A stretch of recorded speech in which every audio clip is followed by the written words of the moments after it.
ایک برتن ایسا ہے اگر آپ نے اس کو بھر دیا تو وہ برا نہیں بدترین ہوگا۔ اور وہ کون سا برتن ہے؟ پیٹ شریف۔ وہ کہہ رہی کہ میں نے حجاب تو کرنا ہے، شرعی حجاب میں کروں گی، نقاب کروں گی، لیکن کوئی مجھے فورس نہ کرے۔ تو ان کے نزدیک فورس کرنے کا مطلب یہ تھا کہ مجھے کوئی کہے نہ۔ آپ کا کوئی بندہ سامان چرا لیتا ہے، آپ کو مارتا پیٹتا ہے، اللہ نہ کرے کوئی کسی کو قتل کر دیتا ہے، آپ اس کو بولو نہیں مجھے آپ سے کوئی مسئلہ نہیں ہے، مجھے جو ہے نا وہ جو یہ جرم ہے نا، مار پیٹ کرنا، قتل کر دینا ہے، قتل ہی کر دینا، یہ جو قتل ہے نا لفظ، اس سے مجھے نفرت ہے، مجھے آپ سے کوئی نفرت نہیں۔ اللہ تو تمہیں تب سے جانتے ہیں کہ جب تم اپنی ماں کے پیٹ میں جنین تھے، چھوٹے بچے تھے، کہ جب تم یہ دیکھو کہ کسی مجلس میں اللہ کی آیات کا استہزاء اور کفر کیا جا رہا ہے تو تم وہاں پر نہ بیٹھو۔ انکم اذا مثلہم، اگر بیٹھے رہے تو تم انہی کی طرح کے شمار ہو۔ میں بھی خطا کار، تو بھی خطا کار، میں تیری اصلاح کروں تو میری اصلاح کر۔ بسم اللہ الرحمن الرحیم، الحمد للہ رب العالمین والعاقبۃ للمتقین، والصلاة والسلام على اشرف الانبیاء والمرسلین ومن تبعهم بإحسان وایمان الى یوم الدین وبعد۔ آج 15 محرم شروع ہو چکی ہے۔ آج ہم شروع کریں گے باب الزہد والورع، کتاب الجامع کے باب الزہد والورع کی حدیث ابی ہریرہ رضی اللہ عنہ سے۔ اللهم صل على محمد وعلى آل محمد كما صليت على إبراهيم وعلى آل إبراهيم إنك حميد مجيد. اللهم بارك على محمد وعلى آل محمد كما باركت على إبراهيم وعلى آل إبراهيم إنك حميد مجيد. وعن أبي هريرة رضي الله عنه قال قال رسول الله صلى الله عليه وآله وصحبه وسلم۔ سیدنا ابو ہریرہ رضی اللہ عنہ سے یہ حدیث مروی ہے، وہ اس کو روایت کرتے ہیں، نریٹ کرتے ہیں۔ انہوں نے کہا کہ رسول اللہ صلی اللہ علیہ وآلہ وصحبہ وسلم نے فرمایا، من حسن اسلام المرء ترکہ ما لا یعنیہ، من حسن اسلام المرء، آدمی کے اسلام کی خوبصورتی میں سے ایک چیز یہ ہے کہ ترکہ، اس کا چھوڑ دینا، ما، اس چیز کو، لا یعنی ہی، جو اس کے مقصد کی نہیں ہے۔ رواہ ترمذی وقال حسن، اس میں امام ترمذی رحمہ اللہ نے روایت کیا اور کہا کہ یہ حدیث حسن ہے، حسن درجے کی ہے، جو کہ صحیح سے نیچے کا درجہ ہے۔ باب الزہد والورع میں اس حدیث کا باب سے تعلق یہ ہے کہ اس میں اس چیز کو بیان کیا گیا ہے جو زہد پر دلالت کرنے والی ہے، کیونکہ کچھ ایسی چیزیں انسان کی جو انسان کے مقصد کی یا انسان کے مطلب کی تو نہیں ہیں، لیکن ان کے کرنے پر آخرت میں کوئی گناہ نہیں ہے۔ شاید نقصان ہو کچھ دنیا میں، یا بلکہ دنیا میں کوئی فائدہ اسے نہ ہو، یا دنیا میں کوئی نقصان ہو، لیکن آخرت میں کم از کم اس کا کوئی گناہ نہیں ہے۔ یہ ورع ہے۔ زہد کیا ہے کہ زہد ہے اس چیز کو چھوڑ دینا کہ جس کا آخرت میں کوئی فائدہ نہیں ہے، انسان کا اس چیز کو چھوڑ دینا جو اس کے مقصد کی نہیں، جس سے اس کا مطلب نہیں، تو یہ انسان کے زہد پر بھی یہ چیز دلالت کرتی ہے، اور یہ انسان کے اسلام کی خوبصورتی میں سے ہے، تو اس کا تعلق زہد کے ساتھ زیادہ ہے۔ دوسرے نمبر پر یہ ہے کہ اس حدیث میں ہماری پرسنالٹی، ہماری شخصیت اور ہمارے اسلام کا ایک بہت بڑا سبق ہے کہ جس پر عمل کرنے کی وجہ سے انسان اللہ تعالیٰ کے بہت قریب آ جاتا ہے، جس پر عمل کی وجہ سے انسان اللہ سبحانہ و تعالیٰ کے بہت قریب آ جاتا ہے۔ اور اسی طرح یہ وہ عمل ہے کہ جس پر عمل کی وجہ سے انسان خود انسانوں میں بھی بڑا محبوب ہو جاتا ہے۔ اب اس حدیث کا مطلب کیا ہے؟ مطلب یہ کہ اس میں اسلام کی خوبصورتی کو بیان کیا گیا ہے۔ اسلام کی خوبصورتی سے کیا مراد ہے؟ کیا اسلام میں خوبصورتی کے علاوہ بھی کچھ ہے؟ نہیں، اسلام میں خوبصورتی کے علاوہ کچھ بھی نہیں ہے، اسلام تو خوبصورت ہے، اللہ کا دین ہے، اور وہ چیز جو اللہ تعالیٰ کی پسند ہو وہ کیسے ہو سکتا ہے کہ خوبصورت نہ ہو، اچھی نہ ہو؟ تو اس کا پھر کیا مطلب ہوا کہ آدمی کے اسلام کی خوبی میں سے یہ ہے؟ اس کا کیا مطلب ہوا؟ اس کا مطلب یہ ہے کہ مسلمان آدمی کی خوبی میں سے یہ ہے، جس کے پاس اسلام ہے اس آدمی کی خوبی، اس کے اسلام کی، اس کے مسلمان ہونے کی خوبی یہ ہے۔ اسلام تو خوبصورتی ہی خوبصورتی ہے، اسلام تو بہتری ہی بہتری ہے، حسن ہی حسن ہے، کہ اگر کسی شخص نے کوئی بھی ایسا عمل، کوئی بھی ایسا عمل جس کا اس کو فائدہ نہیں، اگرچہ اس کا نقصان بھی نہ ہو، مثال کے طور پہ ایک شخص بیٹھا ہوا ہے کسی کمرے میں، کسی بھی جگہ پر بیٹھا ہوا ہے، خاموش بیٹھا ہوا ہے، کسی کو نہ برا بلا کہہ رہا ہے، نہ کسی کی غیبت، نہ چغلی، کچھ بھی نہیں کر رہا، یہاں تک کہ اس کے ہونٹ بھی حرکت نہیں کر رہے، دل میں بھی کچھ نہیں ہے، بس آرام سے بیٹھا ہوا، تو یہ شخص گناہ نہیں کر رہا، لیکن یہ شخص اذکار بھی نہیں کر رہا، تدبر بھی نہیں کر رہا، کچھ سوچ بھی نہیں رہا، تو اس کا مطلب یہ ہے کہ کچھ وقت اس کا اچھا نہیں گزر رہا، پروڈکٹیو ٹائم نہیں گزار رہا، یہ پروڈکٹیو ٹائم نہیں گزار رہا۔ تو اب اس کے اسلام کی خوبصورتی میں سے کیا ہوگا؟ اس کے عمل، اس کے اسلام اور اس کے اسلام پر عمل کو خوبصورت کون سی چیز بنائے گی کہ وہ ایسی چیز کو چھوڑ دے جو چیز اس کے فائدے کی نہیں ہے، اس کے مقصد کی نہیں ہے۔ اس میں وہ تمام چیزیں آ جاتی ہیں جو انسان لا یعنی طور پر کرتا ہے، جس سے انسان کو کوئی فائدہ نہیں پہنچتا، اس میں انسان کی کبھی کھیل کود بھی آ جاتی ہے، ماں سوائے ان فزیکل گیمز کے جن کے پیچھے مقصد انسان کا یہ ہو کہ جسم اگر صحت مند توانا ہوگا تو اللہ تعالیٰ کی اسی طرح سے عبادت میں پیش پیش ہوگا، اللہ کی بہترین طریقے سے عبادت کی جا سکے۔ جو اس وجہ سے کوئی فزیکل فٹنس کے لیے کچھ کرتا ہے اور اس میں دیگر کوئی شرعی قباحت نہ ہو، اس میں کوئی ایسی چیز نہیں ہے کہ جس میں گناہ ہو، کوئی وقت کا ضیاع نہیں ہے، کوئی اس کے اوپر جو ذمہ داریاں ہیں، جو فرائض اس پر عائد ہوتے ہیں، لاگو ہوتے ہیں، وہ ان سے کمی، ان میں کمی نہیں کر رہا، کوئی حرام بھی اس میں انوالو نہیں ہے، تو پھر ایسی کوئی بھی فزیکل گیم کھیلی جا سکتی۔ لیکن ایک آدمی ہے وہ موبائل پہ ہی گیم کھیل رہا ہے، اب موبائل پہ گیم کھیلنا اس کے ایک تو اس کے لیے لا یعنی ہے، دوسرا اس میں کئی طرح کے گناہ بھی انوالو ہیں۔ اس کا کثرت سے استعمال، موبائل کا اسکرین کا کثرت سے استعمال اس کی آنکھوں کی خرابی ہے، اسی طرح اس کے وقت کا ضیاع ہے، اسی طرح سے اس میں کم ہی ایسی گیمز ہوں گی جن میں میوزک نہ ہو، میوزک ہے تو اس کا شرعی طور پر گناہ ہے، صریح گناہ ہے، اور اگر وہ گیمز کے دوران گیم ایسے وقت میں کھیل رہا ہے کہ جس وقت میں اس کے اوپر کچھ ذمہ داریاں عائد ہیں، اسے وقت دینا چاہیے اپنے گھر والوں کو، اپنے اہل و عیال کو، اپنے والدین کو، یا اس کے والدین یا کوئی اور اس کو کچھ کام کہہ رہے ہیں جس کو کرنا اس کے لیے ضروری ہو، اس کے فرائض میں شامل ہو، تو وہ یہ سب کچھ نہیں کر رہا۔ اور عموماً ایسا ہی ہوتا ہے، جن بچوں کو یہ گیمز کی عادت پڑی ہوتی ہے وہ گیمز کے معاملے میں کسی کے ساتھ کوئی مذاق نہیں رکھتے، والدین کے ساتھ، والدین کو بھی کہتے ہیں آپ اپنی حد میں رہو، میرے ساتھ الجھنے کی ضرورت نہیں ہے جب میں گیم کھیل رہا ہوں۔ تو بچوں میں اتنی زیادہ ایک وہ ایک سختی اور اتنی زیادہ ایک اس کا ایک تعلق بن جاتا ہے ان کے ساتھ، اور یہ ساری چیزیں نقصان ہی نقصان کی چیزیں۔ اچھا، کچھ ایسی ہی گیمز ہیں جیسے ورڈ گیمز ہیں، جیسے نام تو ان کا گیمز ہی ہے لیکن وہ بہت اچھی گیمز ہیں، جیسے الفاظ کو تلاش کرنا، اور اس میں اسلامی کی گیمز بھی ہیں، لیکن مسئلہ یہ کہ کیا وہ موبائل کے علاوہ کھیلی جا سکتی ہیں؟ جی کھیلی جا سکتی ہیں، اگر کھیلی جا سکتی ہیں تو بہت اچھی بات ہے، اگر موبائل پر بھی کھیلی جائیں تب بھی کوئی حرج کی بات نہیں ہے۔ مطلب یہ ہے کہ اس حدیث میں جو بات بیان کی گئی ہے، اس حدیث میں بیان کردہ بات میں انسان کا فرائض، محرمات، ان کی پابندی، کیا جائز ہے کیا ناجائز ہے، اس سے اوپر کی بات اس حدیث میں بیان کی گئی ہے۔ یعنی یہ انسان کی پرسنالٹی ڈیولپمنٹ میں، امپروومنٹ میں یہ ایک بہت بلند چیز ہے کہ کیا ترکہ ما لا یعنی، جس میں حرمت ہے، جس میں نقصان ہے، جس میں گناہ ہے، جو ناجائز ہے، اس کو تو چھوڑنا ہی چھوڑنا ہے، لازم ہے۔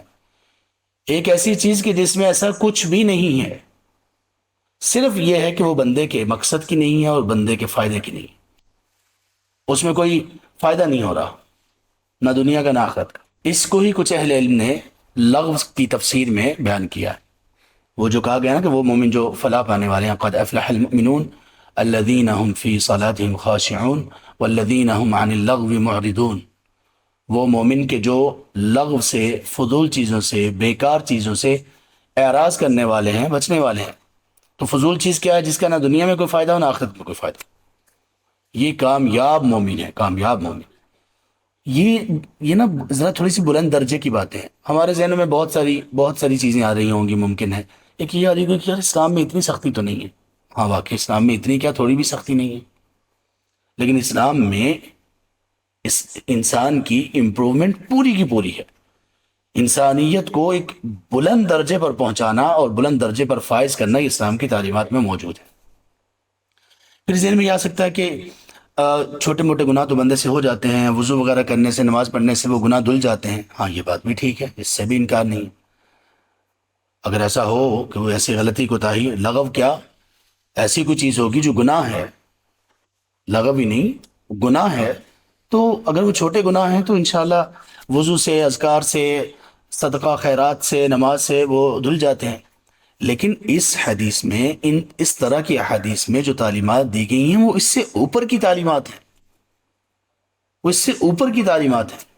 ایک آدمی نے فرائض کو پورا کرنا شروع کر دیا، ایک آدمی نے محرمات سے بچنا شروع کر دیا، یہاں تک وہ پہنچ گیا، کیا اب اس کی مزید امپرومنٹ نہیں ہے؟ اس کو ملے گی اسلام میں؟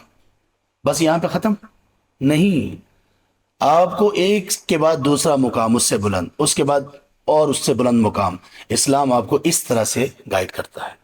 اللہ، اس لیے کہا قد افلح المؤمنون الذین هم فی صلاتهم خاشعون، یہ تو فرض ہے، الذین هم فی صلاتهم خاشعون، نماز میں خشوع فرض ہے۔ والذین هم عن اللغو معرضون، یہ ان کی اعلیٰ کوالٹی اور اعلیٰ پرسنالٹی کی بات ہے کہ لغو سے بھی اعراض کرتے ہیں۔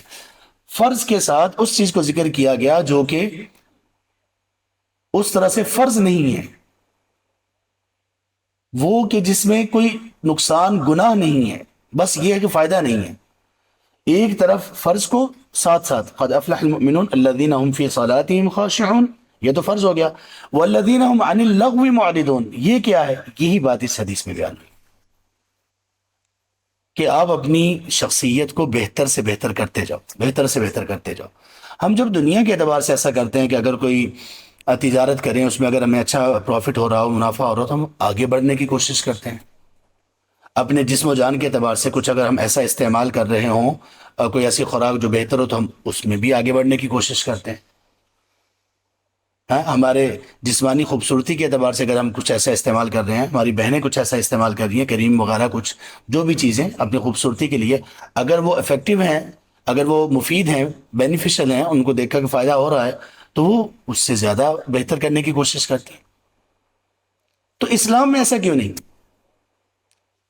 اسلام یہ سکھاتا ہے کہ ہر درجے کے بعد ایک اس سے بلند درجہ آپ کے پاس موجود ہے، اسلام کی تعلیمات میں۔ اس لیے کہا ترکہ ما لا یعنی۔ اور اس کے ایک اور حدیث صحیح بخاری میں ہم نے وہ پڑھ رکھی ہے، آپ صلی اللہ علیہ وسلم نے فرمایا من کان یؤمن باللہ والیوم الآخر فلیقل خیرا او لیصمت، جو شخص اللہ اور آخرت کے دن پر ایمان رکھتا ہے، اگر اس نے بات کرنی ہے تو اچھی بات کرے ورنہ خاموش رہے۔ تو اہل علم نے یہ لکھا کہ یہ دونوں احادیث کو اگر آپس میں ملا لیا جائے تو اس میں انسان کے اقوال اور افعال دونوں کا ایک ضابطہ، ایک پرنسپل اور پوری رولنگ ہے کہ ایک مومن کے ورڈز اور ایکشنز کیسے ہونے چاہیے۔ فَلْيَقُلْ خَيْرًا، یہ پورے ایک مومن کے، ایک مسلم کے ورڈز کو بہتر بنانے والی چیز ہے کہ جو چیز آپ کے مقصد کی نہیں ہے نا، آپ اس کو چھوڑ دیں۔ مقصد کی چیز میں نہ ہونا کہ یہ بھی ہے فضول سوالات، اس چیز پر غور کرو، اس چیز کو دیکھو، پھر اس چیز کو دیکھو، اس چیز کے بارے میں جاننے کی کوشش کرو، آپ کا اس میں کام ہی نہیں ہے، کبھی کام پڑ بھی نہیں سکتا۔ ہاں، اگر ایسی چیزوں کے بارے میں اگر ہم جاننے کی کوشش کریں جن میں ہمیں معلوم ہے کہ ہمیں نصیحت ہوگی، ہمیں ہمارا ایمان بڑھے گا، پھر تو ٹھیک ہے۔ جیسے کوئی بندہ کہتا ہے کہ مجھے نا سمندر کی لائفز اور سمندر کے احوال جاننے کا شوق ہے۔ اللہ تعالیٰ نے سمندر کے بارے میں بہت ساری باتیں بیان کی ہیں، چلیں اگر اس کے پاس وقت ہے تو اس طرح کی چیزوں میں وہ آگے اگر بڑھ رہا ہے تو انشاءاللہ اس کا فائدہ ہوگا۔ لیکن اگر اس نے کتاب و سنت کا علم اس کے پاس نہیں ہے، اس کو شوق نہیں ہے، اور وہ کسی طلب علم کے سفر کو چھوڑ کر یا اس پر وقت کو چھوڑ کر ایسی کسی چیز کو جوائن کرتا ہے، تو اس میں اگر کمپیریزن کیا جائے تو اس کو فائدہ ہوگا تو صحیح، لیکن کم ہوگا، اور ممکن ہے کہ اس نے وہ چیزیں بھی نہ سیکھی جو ابھی اس پر فرض ہیں، جو چیزیں سیکھنا اس پر فرض ہیں۔ ایک چیز ساری نہیں بتا رہا ہوں، ایک چیز بتا رہا ہوں جو ہر مسلمان پر لازم ہے، وہ ہے نماز کے کلمات، نماز میں پڑھے جانے والے الفاظ اور کلمات کا معنی اور مفہوم سیکھنا۔ ہمیں پتہ ہوگا ہم نماز میں کیا پڑھ رہے ہیں، اور میں یہ پہلے بھی بتا چکا ہوں، ابھی دوبارہ آپ لوگوں کو بتاتا ہوں کہ اہل علم نے اس کو کیسے فرض قرار دیا۔ کچھ اہل علم نے استدلال اس سے کیا ہے، سورۃ النساء کی آیت نمبر 43، اس سے استدلال کیا ہے۔ اور استدلال کیا ہے اس میں؟ اصل میں یہ وہ آیت ہے جو کہ نازل کی گئی شراب کی حرمت کے سلسلے میں دوسرا یہ حکم تھا، اور اس میں یہ تھا کہ یا ایھا الذین آمنوا لا تقربوا الصلاۃ وانتم سکارى، کہ اے ایمان والو جب تم نشے کی حالت میں ہو تو نماز کے قریب نہ جاؤ۔ ابھی شراب پوری طرح سے حرام نہیں ہوئی تھی، یہ تھا کہ شراب کا اگر نشہ ہے تو نشے کی حالت میں نماز کے قریب نہ جاؤ، اور اس کا مقصد یہ تھا کہ مسلمان مغرب عشاء کے درمیان شراب نہ پئیں، عصر مغرب کے درمیان شراب نہ پئیں، اور اسی طرح سے عشاء اور فجر کے درمیان شراب نہ پئیں۔ کیوں؟ اس لیے کہ ممکن ہے کہ کسی کا نشہ اتنی دیر میں نہ اترے اور اگلی نماز کا وقت ہو جائے، تو اس طرح سے آرام سے اس چیز سے روکا گیا جو ان کی جسم کا ایک حصہ بن چکی تھی، جو چیز پانی کی طرح جو چیز پی جاتی۔ نماز کے جو کلمات ہیں ان کا معنی اور مفہوم جاننا یہ ہر مسلمان پر لازم اور فرض ہے۔ کیسے استدلال کیا؟ استدلال اس سے کیا کہ اللہ تعالیٰ نے فرمایا یا ایھا الذین آمنوا لا تقربوا الصلاۃ وانتم سکارى، اے ایمان والو تم نماز کے قریب نہ جاؤ جبکہ تم نشے کی حالت میں ہو، حتی تعلموا ما تقولون، یہاں تک کہ تم جان لو کہ تم کیا کہہ رہے ہو۔ نشے کی حالت میں نماز کے قریب جانے سے کیوں روکا گیا؟ کہ نماز کی روح ہی اس میں نہیں پائی جائے گی، نماز کا مقصد ہی فوت ہو جائے گا۔ نماز کا مقصد کیا ہے؟ کہ نماز اللہ کے ساتھ سرگوشی ہے، بندے اور اللہ کے درمیان چپکے بات چیت ہے۔ تو اگر بندے کو پتہ ہی نہیں ہے کہ میں اللہ تعالیٰ سے کیا کہہ رہا ہوں، نشے کی حالت میں، اور اس کو پتہ ہی نہیں میں کیا کہہ رہا ہوں، تو نماز کا مقصد فوت ہو گیا۔ اب ہمارا کیا معاملہ ہے؟ ہم نشے میں نہیں ہوتے لیکن نماز میں کیا پڑھ رہے ہیں یہ بھی پتہ نہیں ہوتا، مقصد سے پھر محروم۔ اس لیے اہل علم نے کہا حتی تعلموا ما تقولون، کہ اس سے یہ معلوم ہوتا ہے کہ نماز میں پڑھے جانے والے کلمات کم از کم ان کا معنی اور مفہوم میں آنا ہر کسی پر، مرد و خاتون پر، یہ فرض اور ضروری ہے۔ تو یہ نماز کے بعد پھر انسان کا ان چیزوں کو چھوڑ دینا، یعنی اس سے آگے جب بڑھتا ہے تو ان چیزوں کو چھوڑ دینا جو اس کے مقصد کی نہیں ہے، یہ اس کے اسلام کا حسن ہے۔ ایک تو ہمارے یہ ٹرینڈ ایک عام ہو چکا ہے جو بڑی نادانی والا ہے، اور بڑے اچھے لوگ اور دیندار لوگ بھی کہتے ہیں، وہ کہتے ہیں کہ میں نا پچھلے دنوں ایک کسی کا پتہ چلا کہ کوئی بھائی بتا رہے تھے، ایک بہن کا، کہ وہ کہہ رہی کہ میں نے حجاب تو کرنا ہے، شرعی حجاب میں کروں گی، نقاب کروں گی، لیکن کوئی مجھے فورس نہ کرے۔ اچھا، پوچھا گیا کہ فورس کرنے کا مطلب کیا ہے؟ تو ان کے نزدیک فورس کرنے کا مطلب یہ تھا کہ مجھے کوئی کہے نہ، کہ مجھے کسی نے کہہ دیا کہ آپ حجاب کریں، نہیں، میں کسی کے کہنے پہ نہیں کروں گی۔ لا حول ولا قوت الا باللہ۔ آپ کو اگر کوئی کہہ رہا ہے تو اچھی بات کہہ رہا ہے۔ اگر آپ کو کہ یہ کہے کہ آپ نے فلاں یونیورسٹی میں ایڈمیشن لے لیں، بہت اچھی یونیورسٹی ہے، کہ آپ میں سے کوئی یہ کہتا نہیں میں نے کسی کے کہنے پہ نہیں ایڈمیشن لینا، میں نے خود سے لینا ہے، یہ تو کوئی بات نہیں۔ دین کے بارے میں ہم ایسی باتیں کرتے ہیں۔ اور ایک اور بات، وہ بھی بڑی نادانی کی بات ہے، وہ یہ کہ جب ہم کسی کو کہتے ہیں کہ آپ کوئی کسی میں واضح کوئی مخالفت پائی جا رہی ہو، ہم کہتے ہیں کہ یہ کرو یا یہ نہ کرو، تو وہ فوراً یہ کہتا ہے کہ آپ تو مجھے جج کر رہے ہیں۔ مطلب کیا مطلب؟ اگر ایک آدمی ہے، مثال ایک دیتا ہوں، ایک آدمی ہے وہ جھوٹ بول رہا ہے، ہم اس کو کہتے ہیں بھئی آپ جھوٹ بول رہے ہو، وہ جواب میں کہ آپ مجھے جج کر رہے ہو۔ نہیں، جج نہیں کر رہے، آپ کو نصیحت کر رہے ہیں۔ تو ترکہ ما لا یعنی میں اچھائی کا حکم دینا اور برائی سے روکنا، یہ اس کا مطلب یہ نہیں۔ لوگ کہتے ہیں کہ آپ کو ہم سے کوئی مطلب نہیں ہے، مقصد ہی نہیں ہے، آپ اپنے کام سے کام رکھو۔ نہیں، ہمارا مسلمانوں کا آپس کا تعلق امر بالمعروف اور نہی عن المنکر پر مبنی ہے، امر بالمعروف اور نہی عن المنکر پر مبنی ہے۔ تو اس وجہ سے ہمارا یہ تعلق ہمیشہ ہے اور ہمیشہ رہے گا۔ تو یہ امر بالمعروف اور نہی عن المنکر یہ ایک بندے کے اسلام کے مقاصد میں سے بڑے بڑے بنیادی مقاصد میں سے ایک ہے۔ تو اس حدیث سے ہم نے جو سیکھا وہ یہ ہے کہ ہمیں ان چیزوں کو چھوڑ دینا ہے جو ہمارے مطلب کی نہیں ہے، وہ بات چیت ہو، وہ افعال ہوں، وہ اقوال ہوں، وہ دیکھنا ہو، وہ جانچنا پرکھنا ہو، وہ کسی چیز کی تحقیق ریسرچ کرنا ہو، کچھ بھی ہو، جو مقصد کی چیز نہیں نا اس کو چھوڑ دیں۔ کچھ لوگوں کا یہ بھی معاملہ ہوتا ہے کہ وہ کسی معاملے میں نا جو ان کے مقصد کا نہیں ہوتا وہ اس میں معلومات حاصل کرنے کی کوشش کرتے ہیں۔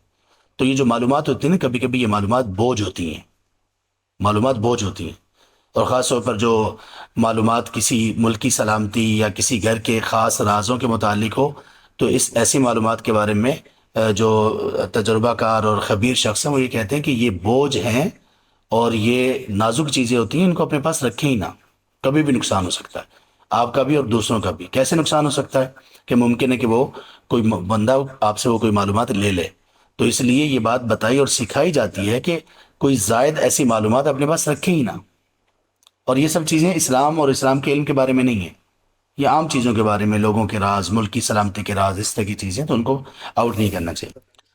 وعن المقدام بن معدی کرب رضی اللہ عنہ قال، مقدام بن معدی کرب رضی اللہ عنہ سے یہ مروی ہے یہ حدیث، انہوں نے کہا کہ رسول اللہ صلی اللہ علیہ وسلم نے فرمایا ما ملأ ابن آدم وعاء، آدم کے بیٹے نے یعنی آدمی نے، مرد ہو یا خاتون، اس نے کوئی ایسا برتن نہیں بھرا، ما ملأ نہیں بھرا، ابن آدم نے، وعاء کوئی بھی برتن، شرن جو بدترین ہو، من بطن پیٹ سے بڑھ کر، اخرجہ ترمذی و حسنہ، اس کو امام ترمذی رحمہ اللہ نے تخریج کیا، یعنی اپنی کتاب میں جامع ترمذی میں نکالا، و حسنہ، اور اس کو حسن قرار دیا۔ اس حدیث کا باب سے تعلق، باب الزہد والورع سے تعلق کیا ہے؟ اس کا تعلق ہے ورع کے ساتھ، اس لیے کہ یہ وہ چیز اس میں بیان کی گئی ہے جو کہ انسان کو نقصان دینے والی ہے۔ اگرچہ جسمانی اعتبار سے اس کا نقصان ہے، لیکن ہمارا ہر جسمانی نقصان اکثر ہمارا ایمانی نقصان بھی بن سکتا ہے۔ اکثر طور پر اپنی کسی غلطی کی وجہ سے اپنے جسم میں کسی بیماری کا شکار ہو گیا تو اس بیماری کی وجہ سے عبادات میں کمزور ہوگا، تو اس کی جسمانی کمزوری اور جسمانی کسی عارضے کی وجہ سے اس کے ایمان میں بھی کمزوری اور خرابی کا گمان ہوتا ہے۔ اس حدیث میں کیا بیان کیا گیا؟ سبحان اللہ، اسلام کی خوبصورتی دیکھیے آپ، اللہ کے رسول صلی اللہ علیہ وسلم کی باتیں اور آپ صلی اللہ علیہ وسلم کی یہ تربیت دیکھیے۔ آپ کو اس سے پتہ چلے گا کہ مسلم معاشرہ، اس میں جو چلتے پھرتے لوگ ہیں وہ کیسے دکھائی دینے چاہیے، وہ کیسے دکھائی دینے چاہیے، کیسے بلا دکھائی دینے چاہیے اس حدیث کے مطابق؟ ایسے کہ ان کے پیٹ نہ نکلے، یہ مومن کے شان کے خلاف ہے، ماں سوائے اس کے کہ عمر کے ایک تقاضے کے بعد کسی کا پیٹ تھوڑا سا نکل آئے، موٹاپا سا آ جائے، یا کسی بیماری کی وجہ سے آ جائے، یہ اور بات ہے۔ اگر یہ دونوں چیزیں نہیں ہیں، واللہ کسی مومن کی لائق نہیں ہے کہ اس کا پیٹ نکلا ہوا ہو اور وہ موٹاپے کا شکار ہو۔ اگر بیماری بھی نہیں ہے اور عمر بھی ایسی نہیں ہے تو پھر پیٹ کیوں نکلے گا، موٹاپا کیوں آئے گا؟ کھانے پینے میں اسلام کی تعلیمات کو فالو نہ کرنے کی وجہ سے۔ کچھ لوگ کہتے ہیں کہ آپ ہر جگہ پر اسلام کی بات کیوں کرتے ہو؟ کچھ سیکولر قسم کے لوگ اور جو اسلام کی باتوں سے بڑے تنگ ہوتے ہیں، حالانکہ اگر وہ اپنی زندگی میں کوئی چیز جس کو وہ امپورٹنس دیتے ہیں تو وہ ہر جگہ پر اس کی بات ضرور کریں گے۔ اگر کوئی بندہ کرکٹ کا شوقین ہے تو وہ ہر جگہ پر اس کی بات ضرور کرے گا، تو کوئی بندہ یہ نہیں کہے گا کہ آپ ہر جگہ پر کرکٹ کی بات کیوں کرتے ہو۔ اسلام کی، ایمان کی کوئی بات کرے تو وہ کہتے ہیں کہ آپ ہر جگہ پر اسلام کو لے آتے ہو۔ ہاں، ہم دل و جان سے، پوری بصیرت سے، پورے شرح صدر سے، پورے شوق سے اسلام کو ہر بات میں، ہر قول میں، ہر فعل میں، ہر زندگی کے موڑ پر لے کے آتے ہیں اور لے کے آتے رہیں گے، اس لیے کہ ہمارا تو ایمان یہ ہے کہ اسلام یہ زندگی کے تمام مراحل، تمام پہلوؤں کے لیے، کسی ایک چیز کے لیے تو ہے ہی نہیں۔ یہ کوئی نصارہ کی طرح کا دین تھوڑی ہے کہ بس اتوار کو آپ آؤ اور بس بات ختم۔ ان کی طرح تھوڑی ہے کہ ہمارے چرچ والے لوگ الگ ہوں گے، دینی لوگ، اور دوسرے جو لوگ ہیں وہ الگ ہوں گے، ان پر کچھ اور ذمہ داریاں، ان پر کچھ اور ذمہ داریاں۔ ایسا نہیں ہے، ہر چیز میں اسلام کی تعلیمات موجود ہیں، جسمانی اعتبار سے، روحانی اعتبار سے، ظاہری باطنی اعتبار سے، سیاسی اعتبار سے، سماجی اعتبار سے، معاشی اعتبار سے، معاشرتی اعتبار سے، ہر اعتبار سے اسلام کی تعلیمات موجود ہیں۔ ہم کیسے ہو سکتا ہے کہ ہم اسلام کی بات نہ لائیں ہر جگہ پر؟ اور بندہ خدا، اگر آپ کہنے والا، اگر کوئی شخص وہ کلمہ گو ہے، کلمہ پڑھنے والا ہے، بے شک نام کا مسلمان ہو، تو آپ اسے اس کی بات سے متاثر ہونے کی بجائے پہلے اس سے یہ کہو، اللہ کے بندے جان رہے ہو کہ آپ کیا کہہ رہے ہیں؟ آپ سمجھ رہے ہو، آپ کو شعور ہے کہ آپ کیا کہہ رہے ہو؟ کہ آپ ہر جگہ پہ اسلام کو نہ لایا کریں؟ سبحان اللہ! کیوں بھائی اتنی تکلیف کیوں ہے اسلام سے؟ اب یہاں پر دیکھیے کہ یہ کون سی چیز ہے؟ یہاں پہ نبی مکرم صلی اللہ علیہ وسلم نے جو بات بتائی ہے اس کو اس طرح سے ہم سمجھ سکتے ہیں۔ مثال کے طور پر یہ ایک برتن ہے، یہ گلاس ہے، یہ بھرا ہوا ہے پانی سے۔ مجھے بتائیں کہ یہ بھرا ہوا پانی سے گلاس برا لگ رہا ہے کہ اچھا لگ رہا ہے؟ برا تو نہیں لگ رہا ہے نا، کم از کم۔ یہ برتن اگر بھرا ہوا ہے تو یہ برا نہیں لگ رہا۔ اس کی جگہ پر ہم کوئی اور برتن رکھتے ہیں، کوئی اور برتن، جیسے کوئی باؤل ہے، کوئی بڑی کوئی پلیٹ ہے، کوئی دیگ ہے، کوئی دیگچی ہے، کچھ بھی ہے۔ اگر ہم اس کو بھر دیں کس چیز سے؟ بریانی سے یا کسی سویٹ ڈش سے، وہ بری بھی ہو، کیا وہ بری ہے؟ بری بھی نہیں، بری نا۔ کوئی بھی برتن آپ کسی بھی حلال چیز سے بھریں، حلال ہو، طیب ہو، وہ برا نہیں، برتن بھرا ہوا برتن برا نہیں ہے۔ کوئی یہ کہے کہ یہ برتن جو کہ بھر گیا تو یہ بہت برا لگ رہا ہے، ایسا نہیں ہے۔ لیکن ایک برتن ایسا ہے، اگر وہ بھرا ہوگا تو وہ برا نہیں، بدترین ہوگا۔ ایک برتن ایسا ہے، اگر آپ نے اس کو بھر دیا تو وہ برا نہیں، بدترین ہوگا۔ اور وہ کون سا برتن ہے؟ پیٹ شریف۔ اس کو نہیں بھرنا۔ آپ لوگ سمجھ رہے ہیں کہ اللہ کے رسول صلی اللہ علیہ وسلم نے کس اہتمام سے یہ بات بتائی؟ یہ بھی کہا جا سکتا ہے لا تملأ البطن، بھائی اپنے پیٹ کو نہ بھرو، یہ بھی کہہ سکتے تھے نا، بات اس سے بھی پوری ہو جانی تھی۔ اور ہمارے اگر آپ صلی اللہ علیہ وآلہ وصحبہ وسلم صرف اتنا ہی کہتے تو سر آنکھوں پر۔ تو آپ اندازہ لگائیے کہ اللہ کے رسول صلی اللہ علیہ وسلم اگر چاہتے، اللہ سبحانہ وتعالیٰ اگر چاہتے تو آپ صلی اللہ علیہ وسلم کو اتنا ہی پیغام بھیجتے کہ آپ صرف اتنے الفاظ ہی کہہ دیں کہ لا تملؤ بطونکم، اپنے پیٹ نہ بھرو۔ آپ نے یہ نہیں کہا۔ آپ دیکھ رہے ہیں کس انداز سے بات کو بیان کیا ہے؟ کبھی کسی کے ذہن میں آ سکتا ہے کہ یہ انداز بھی ہو سکتا ہے؟ سبحان اللہ! یہ تھے دنیا کے بیسٹ ٹیچر صلی اللہ علیہ وآلہ وصحبہ وسلم۔ ہمارے ماں باپ، ہمارا جسم و جان، مال و دولت، اہل و عیال، سب آپ پر قربان۔ یہ تھے ہمارے رسول صلی اللہ علیہ وسلم۔ کہا کہ سب سے بدترین برتن، جو بھرا ہوا برتن جس کو بھر دیا جائے، وہ سب سے بدترین برتن پیٹ ہے۔ کیا مطلب؟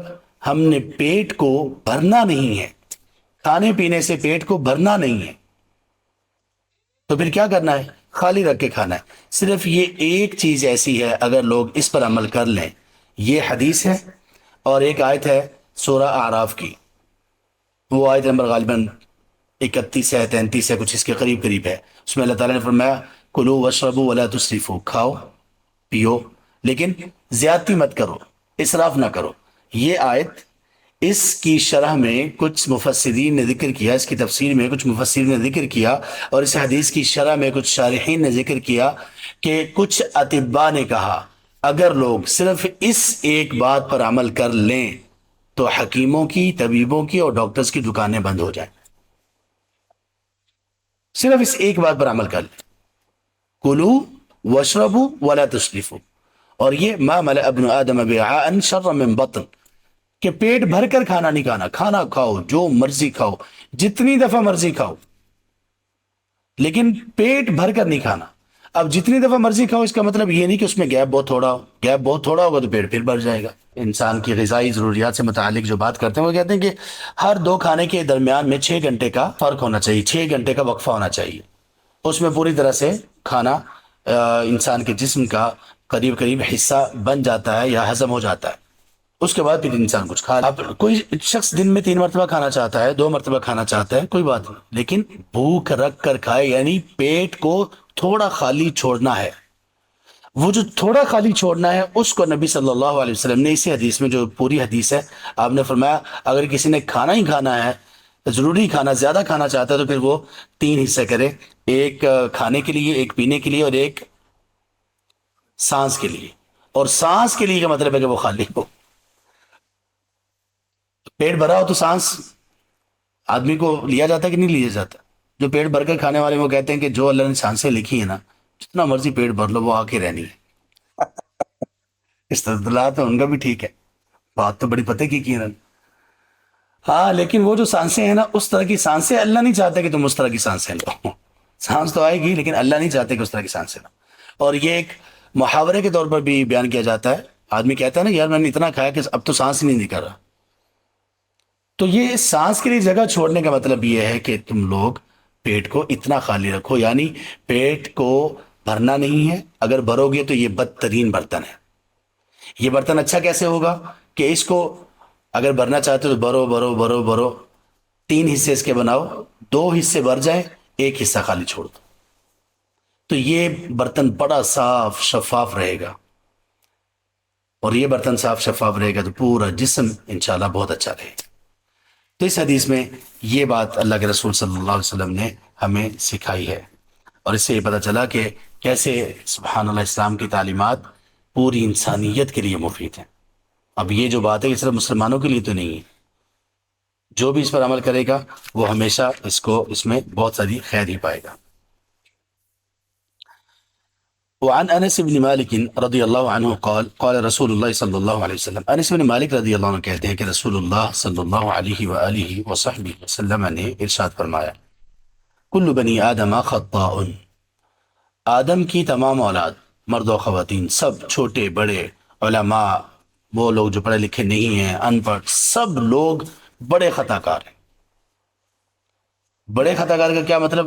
بار بار ان سے خطا ہو جاتی ہے، غلطی سب سے ہو جاتی ہے۔ اس میں تو سارے برابر ہو گئے، اس میں تو سارے برابر ہو گئے، تمام کے تمام انسان برابر ہو گئے۔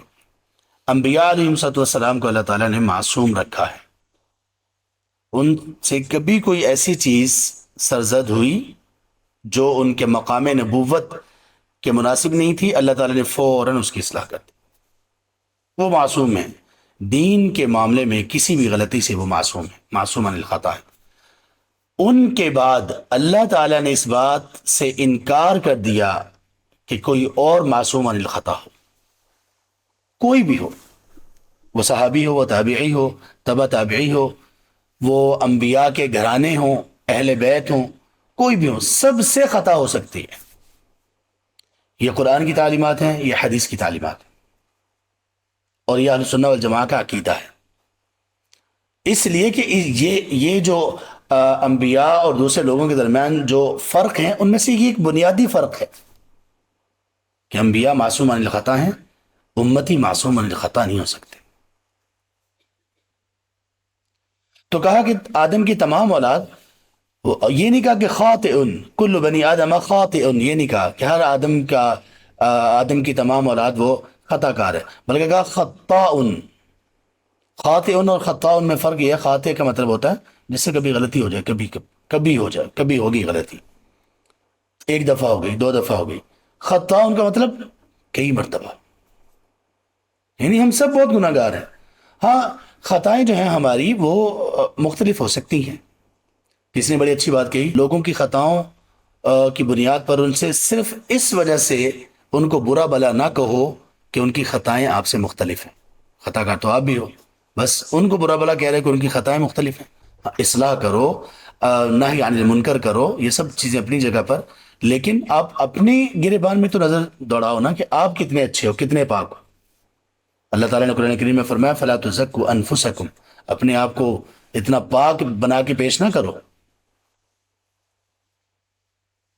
کہ میں تو یہ کر ہی نہیں سکتا، میں نے تو کبھی یہ گناہ کیا نہیں، میں تو ایسا نہیں ہوں، میں تو ایسا ہو ہی نہیں سکتا۔ فلا تزکوا انفسکم، اپنے آپ کو اتنا پاک بنا کے پیش نہ کرو۔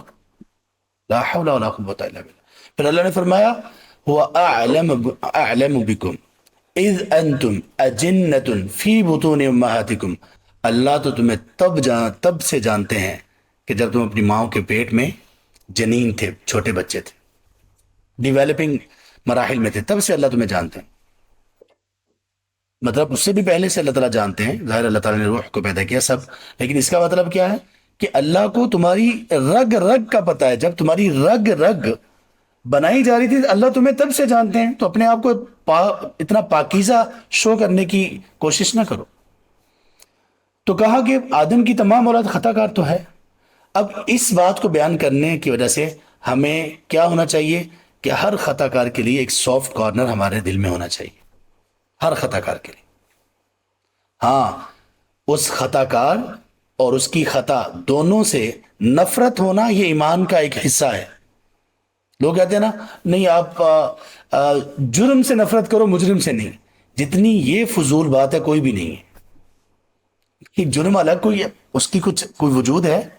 جھوٹ لکھا ہوا ہے، جھوٹ مثال کے طور پہ میں لکھ دیتا ہوں جھوٹ، اب میں اس سے نفرت کروں، یہ جرم ہے نا، میں اس سے نفرت کروں. ڈاکہ زنی لکھ دیا، نہیں جی مجھے ڈاکو سے نفرت نہیں ہے، ڈاکہ زنی سے نفرت ہے. بھائی آپ کا کوئی بندہ سامان چرا لیتا ہے، آپ کو مارتا پیٹتا ہے، اللہ نہ کرے کوئی کسی کو قتل کر دیتا ہے، آپ اس کو بولو نہیں مجھے آپ سے کوئی مسئلہ نہیں ہے، مجھے جو ہے نا وہ جو یہ جرم ہے نا مار پیٹ کرنا، قتل کر دینا، یار قتل ہی کر دینا، یہ جو قتل ہے نا لفظ، اس سے مجھے نفرت ہے، مجھے آپ سے کوئی نفرت نہیں. کوئی کہتا ہے ایسے؟ اگر ایسے ہی ہو تو عدالتیں بند کر دو بھائی، ایسی ہو تو یہ ساری پڑھائیاں چھوڑ دو.